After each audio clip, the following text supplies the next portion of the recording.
Что может быть прекраснее утра в деревне? Зеленые луга, желтые поля, голубое небо и тонкие трели птиц. Ну что здесь главное? Чего ты никогда не забудешь, что теперь будет всплывать в твоей памяти при первом упоминании деревни. Конечно же, это легкий, ненавязчивый, практически неуловимый, но одновременно такой яркий запах навоза. Свиней, лошадей, коров, а может и всех вместе. И если ты прямо сейчас сидишь в душном, загазованном мегаполисе и скучаешь по этим ароматам, не грусти. Заказывай баночки с запахом навоза прямо сейчас. Нет, это не реклама. Это новый и очень успешный бизнес-проект молодого предпринимателя Макса. Добро пожаловать в Мюнхен. Это жизнь других.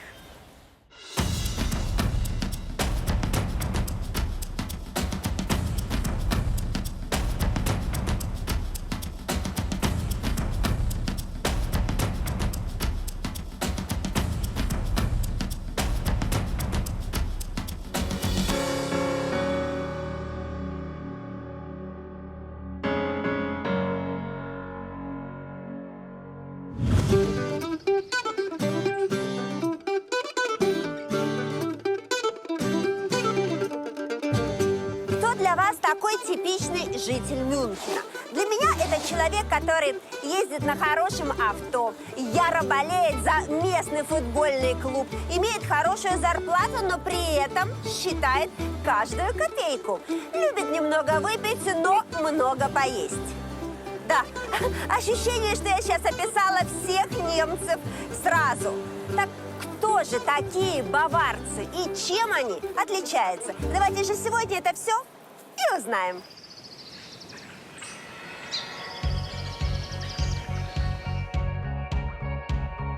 Мюнхен, как и вся Германия, уже постепенно выходит из карантина.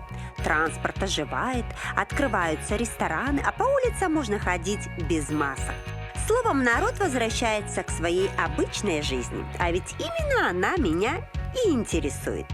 Так что давайте посмотрим, что было бы, родись я в Мюнхене.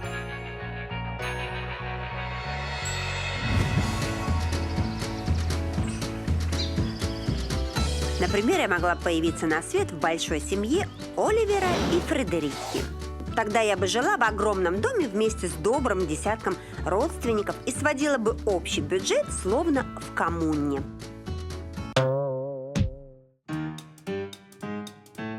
А может, я была бы как Людвиг, который каждый день обеспечивает завтрак для семьи Оливера, да и всего остального района. Тогда я бы вставала в 4 утра, чтобы успеть сделать около 1000 настоящих баварских сосисок. Ну, возможно, я бы вставала в 4 утра, как Лена. То есть ради того, чтобы успеть покататься на серфинге перед тем, как отправиться на работу в детский сад.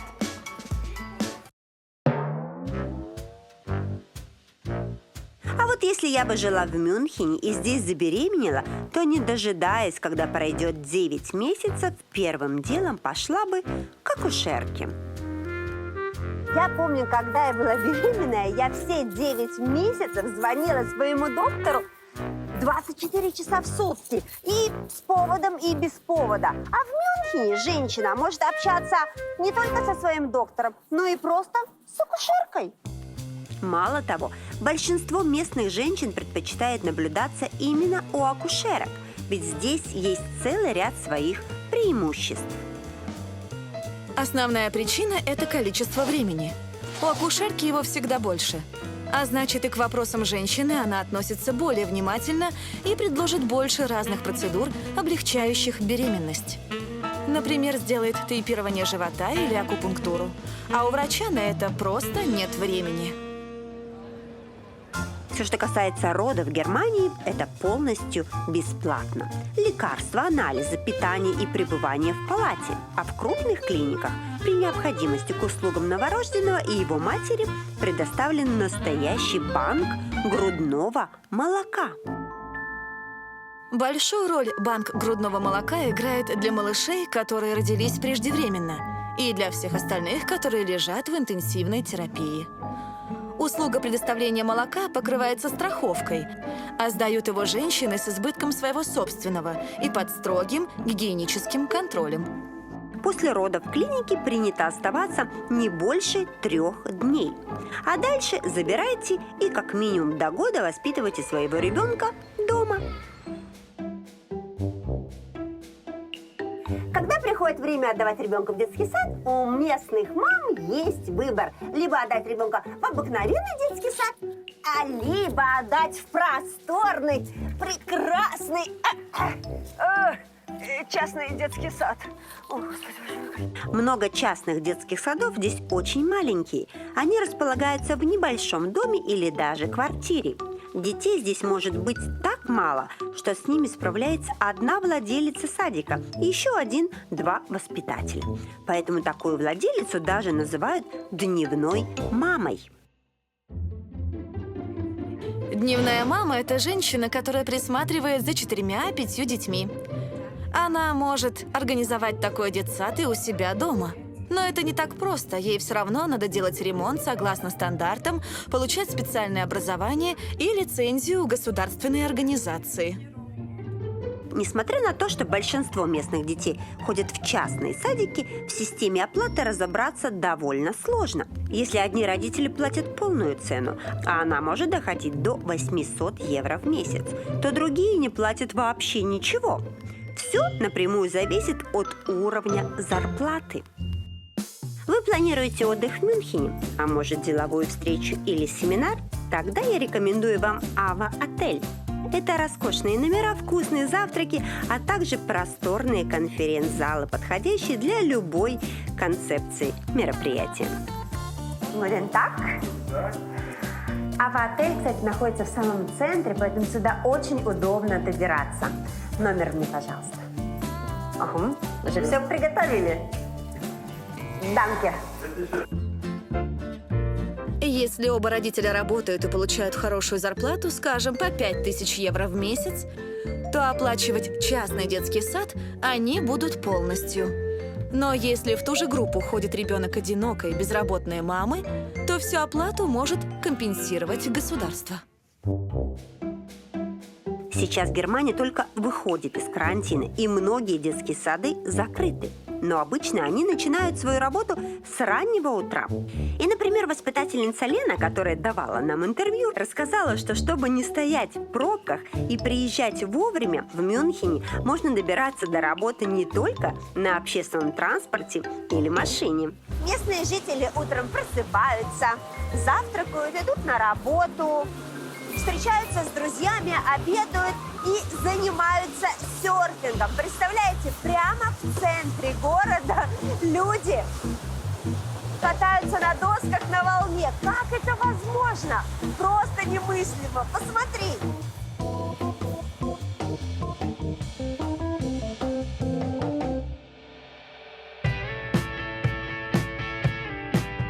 И да, кататься по таким каналам вполне реально добраться к себе на работу. А почему бы и нет? Ведь если жители мегаполиса, где и близко нет моря, сами придумали себе море, то почему им не пользоваться? А получилось это абсолютно спонтанно. Каналы с волнами давно существовали для других целей. Но кто-то из внимательных местных решил попробовать эти волны поймать. И поймал так, что теперь здесь катается половина города. Сейчас после карантина никуда толком не полетишь, поэтому здорово, что я могу встать на любимую доску просто у себя в городе. Я уже стал профессиональным серфером, поэтому катаюсь каждый день. Многое зависит от погоды, но приблизительно раз в неделю на серфинге я катаюсь. Естественно, это так же бесплатно, как прогулка в парке, а покататься может любой желающий. Сначала городские власти и полиция пытались как-то препятствовать. Но когда увидели, что горожанам это приносит удовольствие, а вреда не приносит никому, тогда просто легализовали такой вид досуга. Сейчас катаются все – и местные, и туристы, и молодежь, и даже школьники после уроков. Несмотря на то, что местные школы, в отличие от детсадов и университетов, уже вышли из карантина, свободного времени у школьников вполне достаточно. Ведь уроками и домашними заданиями здесь перегружать не принято. Местная система образования, можно сказать, сама подстраивается под способности ученика. Обязательное среднее образование для маленьких баварцев начинается с 6 лет. А длительность обучения и его сложность напрямую зависит от успеваемости. До 4 класса все дети учатся вместе. Потом, по результатам успеваемости, распределяются на разные средние школы. Там учатся до 8 класса и еще раз перераспределяются. В итоге в школе можно учиться или 12, или 13 лет. Все опять же зависит от оценок. Причем дольше должны учиться именно те, кто учится лучше. То есть двоечники. Запутались? Неудивительно. Просто здесь система оценивания работает на выворот. Единица – это самый высокий балл, а 6 – самый низкий. Контроль успеваемости при этом очень серьезный. Все оценки за тесты и контрольные работы я должна приносить и показывать маме. А она посмотреть и расписаться о том, что их увидела. Иначе маме может позвонить учительница. Кроме привычных для нас предметов, в местных школах есть еще целый ряд развивающих программ на разные темы. Школьники в Мюнхене счастливчики, потому что они изучают не только математику, физику, химию, а также учатся сажать помидоры, огурцы и кормить овец прямо в центре города. Представляете? Так как Мюнхен – это крупный мегаполис, на улицах которого, как вы понимаете, стада коров не встретишь, местные школьники часто посещают уроки сельского хозяйства. Для этих целей в городе оборудуют небольшие фермы, а так как застройка здесь довольно плотная, ферму могут построить просто на крыше бывшего завода. У нас на ферме любой школьник может узнать, откуда берется молоко, посмотреть на процесс и даже поучаствовать. Может посадить овощи и поухаживать за огородом. Кажется, что это простые вещи, но откуда о них знать маленькому жителю большого города? Хоть это проект частный, для школьников посещение такой фермы ничего не стоит. Все финансируется из разных коммерческих фондов на благо образования. В обычное время школы стоят в очереди, чтобы попасть к нам. До карантина мы проводили по несколько групповых занятий в неделю для учеников, а многие старшеклассники потом еще и возвращались сюда сами, чтобы помочь нам по хозяйству, просто потому что им это понравилось. Такое разностороннее школьное образование помогает местным детям не только расширять свой кругозор, но и развивать творческое мышление. После школы вполне можно придумать себе бизнес и начинать работать, не заканчивая университета. Спросите, как коровы с помидорами могут помочь найти креативную идею? Да очень просто. Какими ароматами вы пользуетесь? Я, например, люблю цветочный. Моя подруга любит цитрусовый, другая любит ванильный. Ну, мне кажется, в этой сфере, наверное, очень сложно кого-то удивить, но бизнесмены в Мюнхене смогли, потому что они придумали новый аромат. Аромат коровы. Или свиньи. Боже, что ж такое, а? Пойду понюхаю. Чем именно пахнет, так сказать, в краю родном, думаю, описывать и уточнять не надо. Но вот уточнить, почему продажа таких ароматов – это для Мюнхена неплохой бизнес, мне и самой очень интересно. Почему-то никто не задумывался, что многие жители современных мегаполисов – это люди, которые переехали из деревни. А значит, они скучают по своей провинции, и знакомые запахи как нельзя лучше питают их ностальгию. Чтобы посмотреть, пощупать и, конечно, понюхать данный продукт, я пришла в шоурум производителей, он же парфюмерная мастерская, он же обыкновенный хлеб. Так, значит, вот здесь у вас практически все и происходит, да? Это ваше производство. Да, так и есть. Весь процесс максимально экологичный и натуральный. Вот здесь содержатся запахи. То есть, подожди, что значит? То есть вот это простая вата? Сначала была простой, теперь это ароматическая вата, напитавшаяся нужными запахами. То есть, подожди, я не поняла. То есть вы развешиваете... Да я слышу, знаешь, как будто урок начинается. Да хватит чесаться. То есть вы развешиваете кусочки ваты, которые впитывают в себя запах вот прекрасных вот этих вот животных. И они все имеют разный запах или один? Сейчас есть с запахом свиньи и коровы. Мы уже выходим из карантина, поэтому в ближайшем будущем мы планируем расширять нашу линейку и запускать другие популярные в Баварии запахи. Например, аромат пива или рыбы на гриле. Ведь в данный момент наши продукты довольно хорошо расходятся. Все равно я не понимаю, то есть кто покупает ватку с запахом коровы? Зачем? То есть вот ты носишь ватку с запахом коровы. Как это выглядит? Ватка у тебя в кармане лежит, и ты, о, корова, идешь дальше? Примерно так. Но это продается в коробочке. То есть захотелось тебе почувствовать себя вдалеке от городской суеты, нервы успокоить. Достал, понюхал, вспомнил родное село и расслабился. А есть у тебя коробочка такая? Покажи мне. Вот, смотри. То есть это вот так вот продается. Понюхай. Скажи мне вообще, много людей покупают эти запахи? Мы совсем недавно начали, но уже сейчас продаем примерно по одной коробочке в день. В последнее время наши запахи покупают все больше и больше. Недавно одна фирма закупила их в качестве рождественских подарков сотрудникам. Все чаще начинают покупать школы и детские сады для того, чтобы городские дети знали, как пахнет деревня.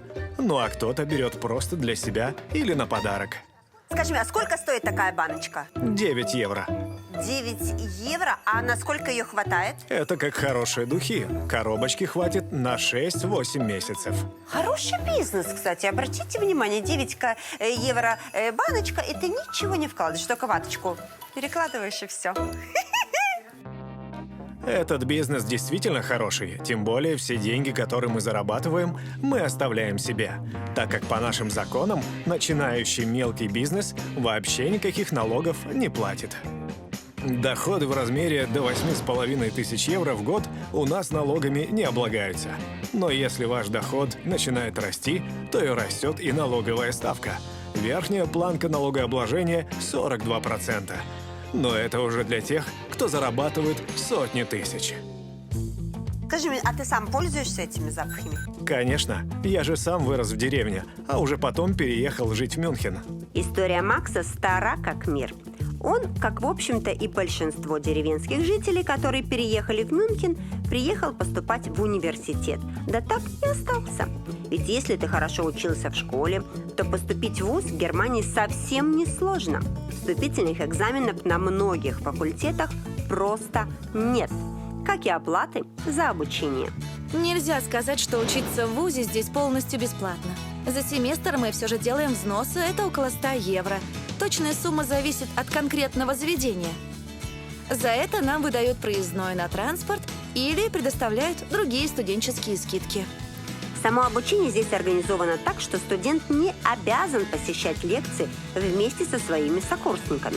Он сам под себя выбирает учебную программу и строит план посещения занятий. Мало того, при желании он может перестроить под себя даже учебную аудиторию. Ой, вот это обыкновенный лекционный зал в университете. Я помню свой лекционный зал, честно говоря. Парты, стулья, доска. Ну, как все нормальные люди учились в университете, да, вы же помните. А здесь прям аудитория-трансформер. Например, вот тут вот профессор выступает, и вместо 20 или 30 студентов пришло 10 или 15. И чтобы эти студенты не спрятались и не списали, чтобы они не садились подальше от профессора, стульчики лишние трансформируются и складываются. Сейчас, подождите. Как-то. Мне сказали, что это может сделать самая худая и несчастная студентка. Вот. Дальше. Люди любят, например, учиться кто-то лежа, кто-то сидя, кто-то стоя. Поэтому он может, например, стоять и писать что-то. Ему удобно. Там облокотился на такую табуреточку, да? Мне так удобно. Я тут вот пишу. Идея была в том, чтобы разработать совершенно новую коммуникативную концепцию, чтобы студенты сами могли буквальным образом поучаствовать в процессе. В наших аудиториях есть разные зоны, а почти вся мебель трансформируется под разные задачи и перераспределяется по комнате. Если вдруг тебе не хватило бумажки, листочка, тетрадки, я не знаю, конспекта, ты можешь писать прямо вот на этом столе. Представляете, этот стол тоже для того, чтобы писать.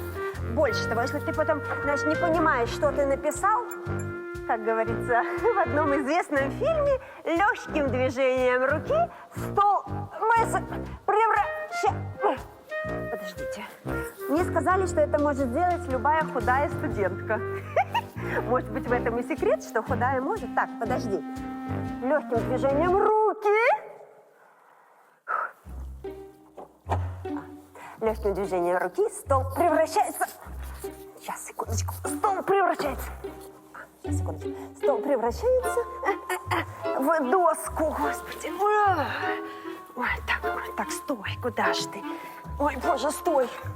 Стой. Ой, В такой аудитории одновременно могут выполнять разные учебные задачи до 200 человек и при этом совершенно не мешать друг другу. Совсем скоро мы уже вернемся к занятиям после пандемии, и вы сами сможете все увидеть. Дальше, иди сюда, покажу, боже. И это одновременно могут делать несколько творческих групп. Ну или не творческих. Вот сюда, вот иди сюда. Иди. Ой. Видишь, тут же аудитории такое эхо есть. А вот здесь, когда ты садишься, и ты уже устал от того, что все это орут и слушают. Вот видишь, тут такая, видишь, по-другому слышно, правильно? Вот, видишь? А там меня не слышно, потому что вот эти штуки, они все собирают звук. Поэтому тут можешь посидеть спокойно, пошушукаться. Короче говоря, ребята, я не знаю, вот в таких бы условиях я бы училась и училась, училась и училась. Хотя сколько уже можно? Ну, это, потрясающе, правда? Ну, если с обучением у местных студентов проблем, как видите, нет, то с проживанием в дорогом Мюнхене они случаются. Мест в общежитии хватает далеко не всем, поэтому на помощь студентам приходят разные организации. Если денег на полноценную аренду квартиры нет, то студент через соответствующую организацию может подселиться к кому-то из местных, кому нужна помощь по дому. Чаще всего это пенсионеры. Оплата рассчитывается по формуле: 1 квадратный метр жилой площади равно 1 час работы по хозяйству. Или можно платить деньгами с существенной скидкой. Поэтому многие студенты работают параллельно с учебой. Здесь это приветствуется, ведь выгодно всем. Студент зарабатывает до 1000 евро в месяц и получает полноценную работу сразу после окончания вуза, а работодатель – готового сотрудника. Одной из самых популярных и хорошо оплачиваемых отраслей в Германии является фармацевтика. Она входит в топ-5 лучших во всем мире, и оборот индустрии исчисляется миллиардами евро в год. Ежегодно на рынок выходит около 30 новых немецких препаратов самого разного профиля, и за каждым стоят многие годы работы. Ведь чтобы выпустить новое лекарство, нужно провести 12-13 лет исследований. Зато благодаря такой системе за последние десятилетия мы научились эффективно бороться с такими серьезными болезнями, как СПИД и гепатит С. Немецкое качество при этом стоит немалых денег. На цену жалуются не просто сами немцы, но и сами фармацевты, средняя зарплата которых, на секундочку, 4-5 тысяч евро в месяц. Например, упаковка инсулина на 10 уколов стоит от 150 до 200 евро. Но, с другой стороны, упаковка 20 таблеток аспирина обойдется всего в 5 евро, а таблеток от похмелья – 8 евро. А ведь в определенное время года это здесь стратегически важный продукт. Я имею в виду октябрь.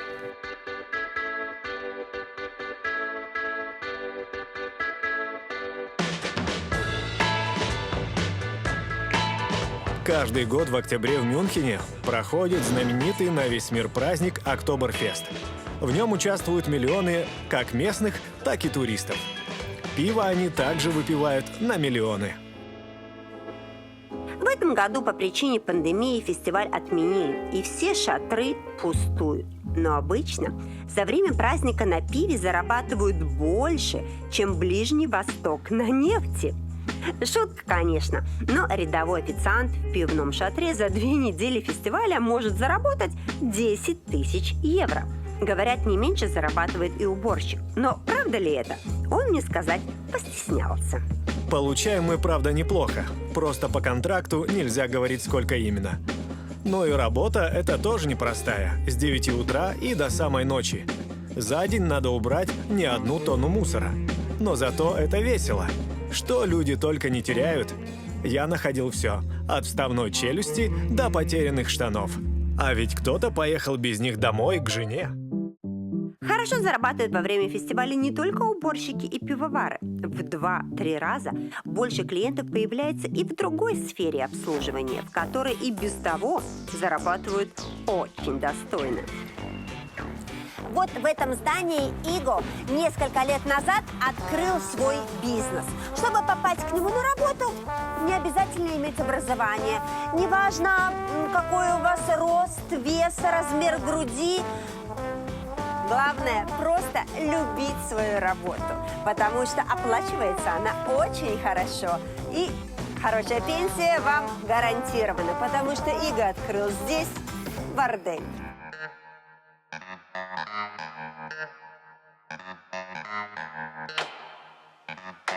Как вы понимаете, проституция в Германии – это полностью легальный бизнес. Открыть такой может любой желающий. Это так же просто, как открыть свою парикмахерскую или спортзал. Единственное условие при открытии борделя – это то, что он не может находиться в жилом доме. Это должен быть офисный центр или другая коммерческая недвижимость. Но чаще всего под бордели сдается полностью весь дом. Вот так вот поднимаешься на 4-й этаж, тут камеры везде, ну это весь дом бордель, понимаете? Тут вот фотографии девушек, ну сейчас их нет, но вот тут они вот висят и номер комнаты. Тут звоночек, ты звонишь в какую-то комнату, где тебя уже ждут. Тебе открывают двери, и ты заходишь, так сказать. Добрый день, на-на-на-на. На работу после карантина труженицы секс-индустрии выходят уже буквально через несколько дней. А пока тут пусто, я могу спокойно везде позаглядывать. Внутри по обе стороны коридора комнаты, а в конце санузел и кухня. По планировке мне это напоминает наше типичное общежитие. А по стилистике? Да по стилистике бордель как бордель. Каждая комната закреплена за одной дамой. И, кстати, хотя и владелец публичного дома, девушки не являются моими работницами. Каждая из них – это частный предприниматель. Они просто арендуют у меня комнаты, это 100 евро в день.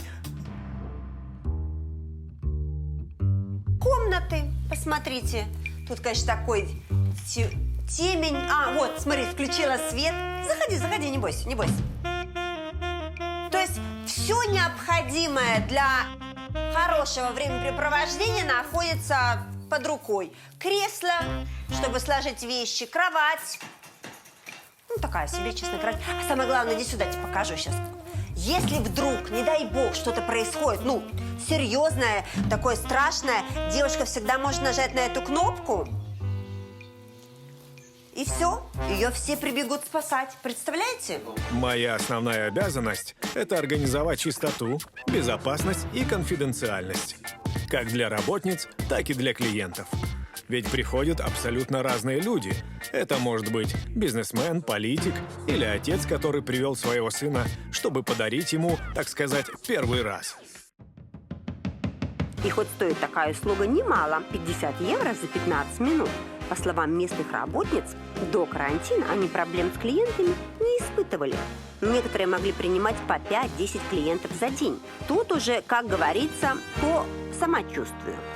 А тут какая прелесть! Так, ну, хотя, конечно, вот так вот с моим ростом, например, вот не очень прелесть, видишь?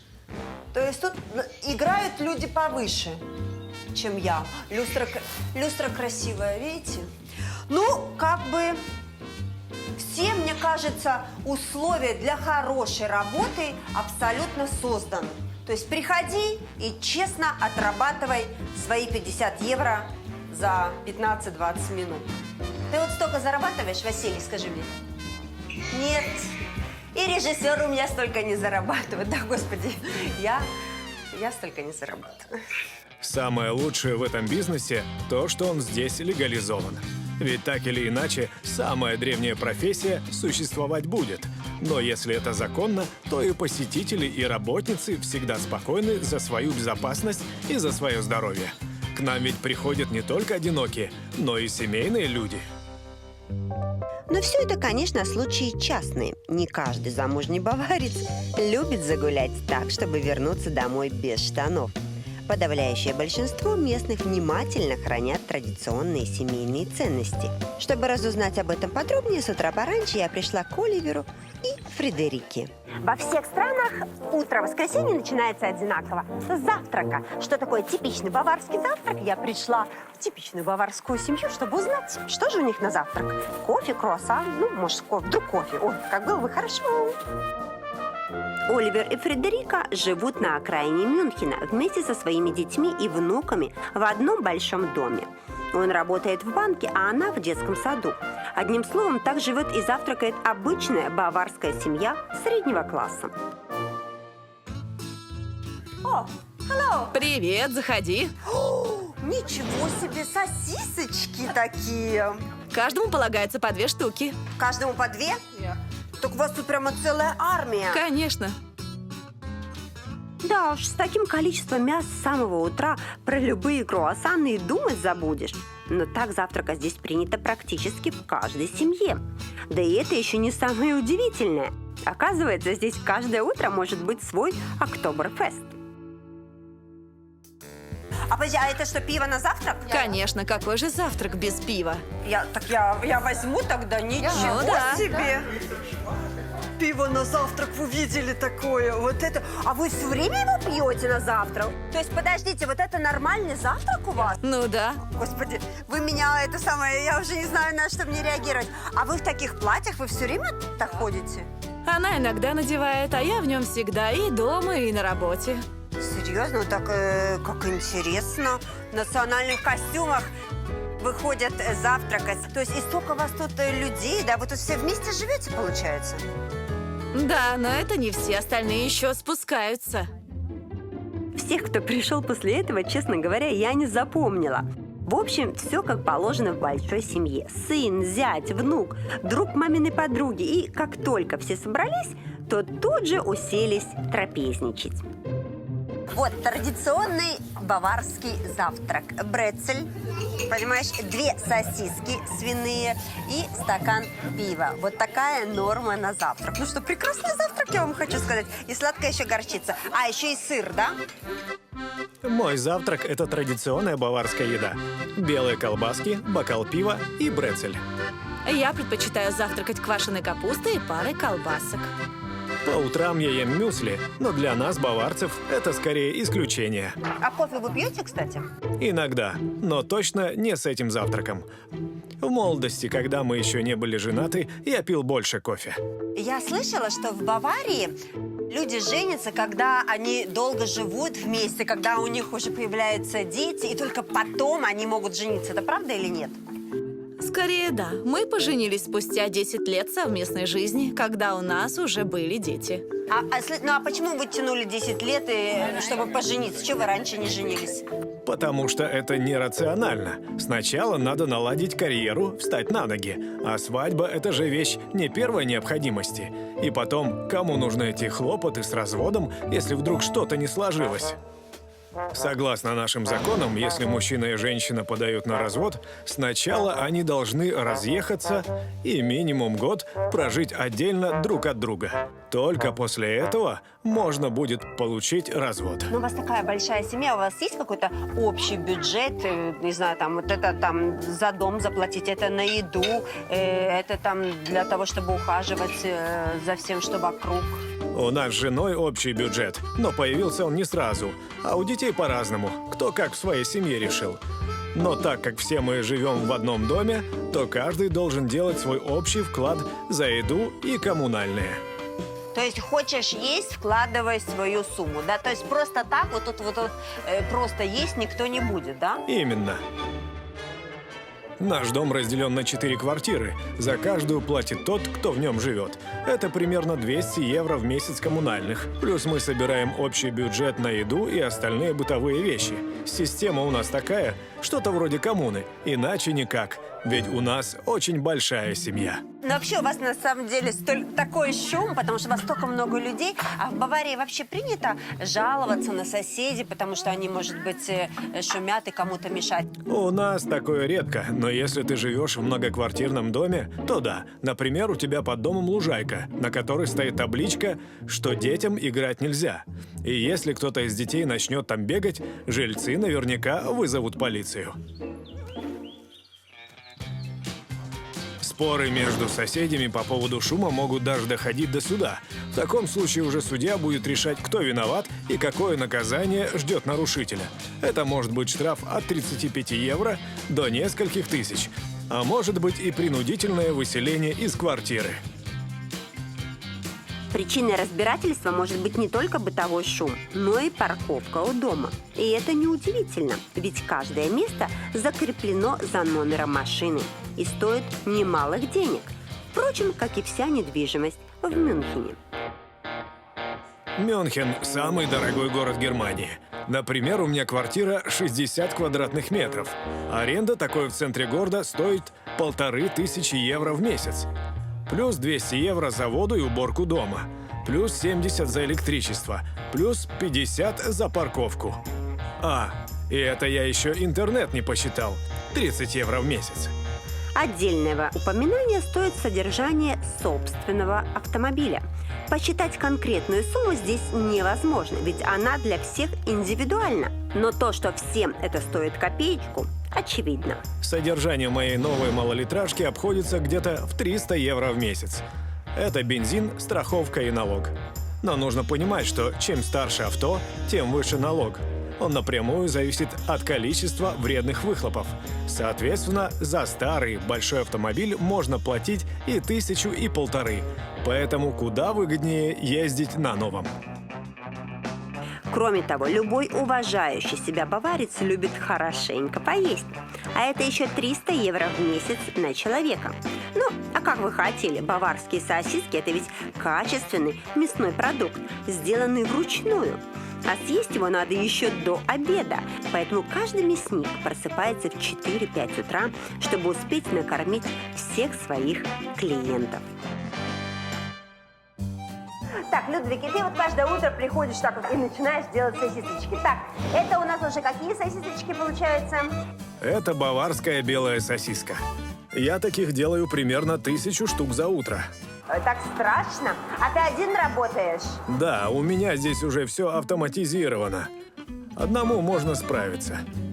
Ну, я смотрю, у тебя прямо тут такая компьютерная система. Я никогда не думала, честно говоря, что для того, чтобы делать сосиски, нужны и прямо компьютерное оборудование. Понимаешь, я думала, это все как-то руками тяп-ляп, как мама котлетки делает. А это нет. Конечно, мы же в современном мире живем. Уже все можно установить. Размер, вес, время. У меня, например, каждая сосиска – это ровно 75 граммов. Людвиг, сколько в Мюнхене человек может съесть сосисок, вот так вот сесть за стол и съесть? Вот сколько? Есть люди, которые под пиво съедают и 5, и 6 за один завтрак. Ого! Я такая веселая, не знаю почему, честно говоря. Меня так радует вид сосисок. Традиция завтракать сосисками с пивом в Баварии существует уже несколько веков. Здесь это привычно, как для нас яичница или блинчики. Даже если начальник заметил вас утром перед работой за завтраком с бокальчиком пенного, то слова не скажет. Ведь вероятнее всего он только что выпил такой же и закусил баварской сосиской. Но мне кажется, на завтрак это так тяжело, сосиски с пивом. Ну, мне так кажется. Может, я, конечно, и не права. Людвиг, ну скажи мне, вообще конкуренция у вас большая? Или ты один такой главный сосисочник и самый богатый здесь? Да нет, что ты. Конкуренция очень высокая, но у меня уже давно есть свои клиенты, которые и приносят стабильную прибыль. Да и богатым меня не назовешь. Если бы я много зарабатывал, то тут бы давно стоял наемный работник. То есть, а что, тебе надоело стоять? Да, ты с удовольствием уже бы не занимался этим? Я всю жизнь здесь стою. Уже рад бы отдохнуть. Хоть и налоги у меня небольшие, плюс-минус 10% с прибыли, работать все равно приходится самому. Ну ничего, на пенсии отдохну. Поехали варить. Едем варить сосиски. Хоть мне и интересно посмотреть, как именно люди планируют отдыхать на пенсии, дожидаться этого я не стала. А чтобы узнать, как живет большинство местных пенсионеров, пришла к своей знакомой Марлис. Она меня встретила вместе с подругой Мартиной. Они, как и большинство местных пенсионеров, все время карантина сидели по домам и не виделись, а теперь снова могут проводить свой досуг вместе. Ой, я тоже, кстати, очень хочу на пенсии, чтобы моя подружка со мной жила, была, и мы тоже с ней везде шастались. Потому что у нас в молодости не было времени, по сути. А в каком возрасте выходит на пенсию в Германии? Обычно в 65. Можно выйти и раньше, но тогда государственная пенсия будет ниже. Я, например, ушла в 60, но по закону я еще получаю пенсию покойного мужа, поэтому мне хватает. А в Германии люди на пенсии работают или, наоборот, ждут пенсию для того, чтобы все, отдыхать и больше ничего не делать? Я лично очень ждала этого момента, когда наконец-то можно будет отдохнуть, расслабиться и поиграть с внуками.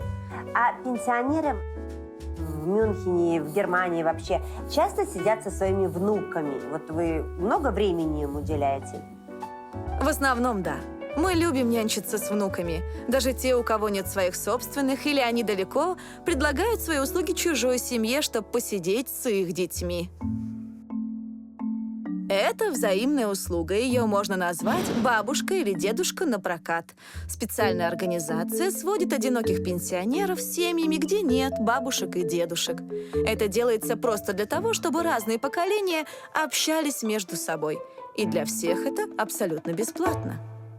А есть в Мюнхене какие-то льготы для пенсионеров? На медицину, на транспорт? Каких-то существенных нет. В бассейн, я знаю, со скидкой можно сходить. Ну, а медицина бесплатная по страховке. Это только если у тебя минимальная пенсия и квартира в аренду. Тогда можно получить льготы. Все зависит от ситуации. Но если пенсия человека не покрывает основные расходы, то он всегда может обратиться за помощью к государству. Тогда ему покроют стоимость аренды жилья, коммунальные платежи, медицинскую страховку и даже расходы на одежду. А вы вообще ездите отдыхать? И куда вы ездите? Конечно, дома-то постоянно скучно сидеть. В позапрошлом году я проехала всю Скандинавию, а в прошлом летала в Ирландию и в этом планирую, но пока еще не решила, куда именно. А я очень люблю Балтийское море и езжу туда на отдых по несколько раз в год. Ну, вообще, на самом деле, я вот очень много езжу, и, честно говоря, мне кажется, что немецкие пенсионеры – это самые путешествующие люди. Смотря на вас, мне кажется, что пенсия в Германии – это просто рай. Это действительно так? Или это просто вот вам повезло, и вот у вас, например, все хорошо, а многие живут гораздо хуже или лучше? Как там в раю, я не знаю, и за других не скажу, но мне на пенсии определенно нравится.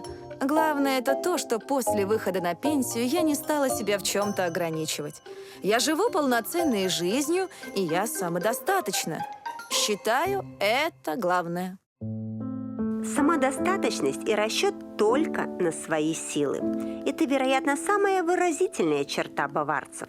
Мне так показалось, потому что их желание не обременять никого своими заботами не просто сопровождает их всю жизнь, но и остается даже тогда, когда они из жизни уходят.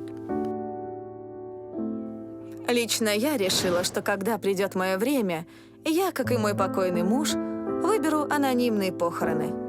Это когда человека хоронят, не указывая имени, и никому из друзей и родственников никогда не скажут, где именно место захоронения. По этой причине я даже не знаю, где похоронен мой муж, а все, кто останется после меня, не будут знать, где буду похоронена я. Такой вид похорон довольно распространенное явление в Баварии.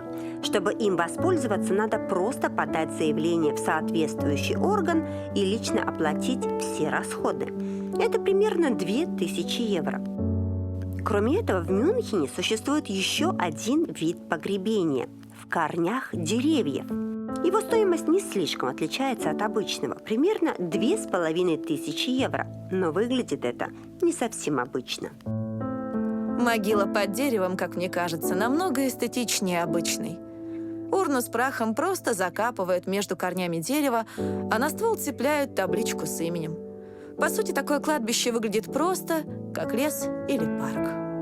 А если человек все же решил быть похороненным здесь, но анонимно, то не будет даже таблички, и для всех это будет самое обычное дерево.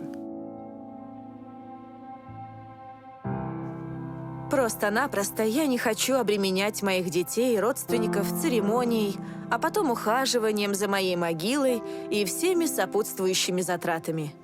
Я все оплачиваю самостоятельно, когда заранее выбираю такой вид похорон. Я считаю, что после моей смерти никому уже не нужны подобные хлопоты, а мне так и подавно. Как видите, жители Баварии – люди самостоятельные, люди, которые не привыкли перекладывать свои заботы на других, но при этом каждый из них всегда готов подставить плечо и поддержать друга, помочь в любой ситуации и уверить, что все будет хорошо. Так баварцы справились с недавней эпидемией коронавируса. Так справятся и с любой другой проблемой. Ведь, как говорят они сами, настоящий баварец познается не в беде, а в дружбе.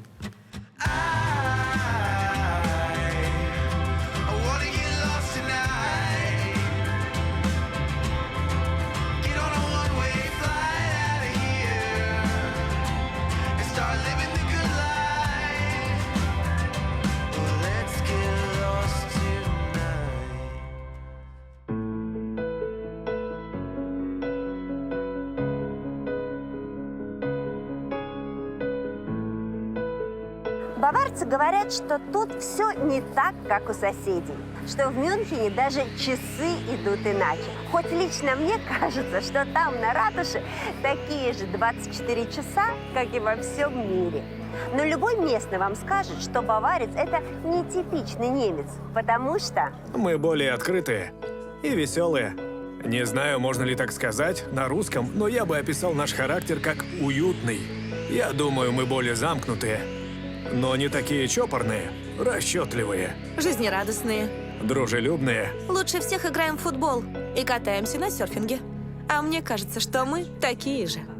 Но вы знаете, как бы кто ни пытался выделиться или отличиться, мы все равно все одинаковые. Да, у всех разные привычки, разные традиции, свои странности. Но зато главная человеческая черта у всех одна.